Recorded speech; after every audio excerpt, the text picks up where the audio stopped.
So ఇంతకుముందు president FDR కూడా ఈ ట్రెజర్ గురించి పనిచేయడం కోసం చాలా మందిని అక్కడ ఏర్పాటు చేశాడు లెట్ 20s టైంలో.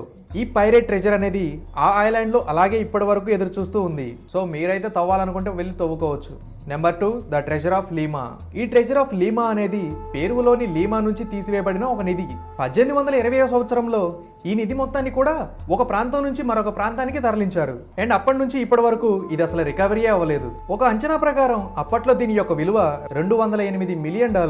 అండ్ అప్పట్లో మన ఇండియన్ కరెన్సీ ప్రకారం 1526 కోట్ల రూపాయలు. ఇప్పుడు ఎంత ఉంటుందో మీరే ఊహించుకోవచ్చు. అయితే మనకు తెలిసిన అఫీషియల్ డాక్యుమెంటేషన్ ప్రకారం అయితే ఆ నిధిలో మనిషి అంత ఎత్తులో ఒక సాలిడ్ గోల్డ్ జెమ్ ఉంటుంది. అలాగే 113 బంగారపు రిలీజియస్ స్టాచ్యూస్ ఉంటాయి, 200 జ్యువెల్ చెస్ట్లు ఉంటాయి, 273 వజ్రాలు పొదిగిన కత్తులుంటాయి. అండ్ అంతేకాకుండా 1000కి పైగా వజ్రాలుంటాయి, ఎన్నో బంగారపు కిరీటాలుంటాయి, 150కి పైగా చాలాసెస్ ఉంటాయి, 100 కొద్ది సిల్వర్ మరియు గోల్డెన్ బార్స్ ఉంటాయి.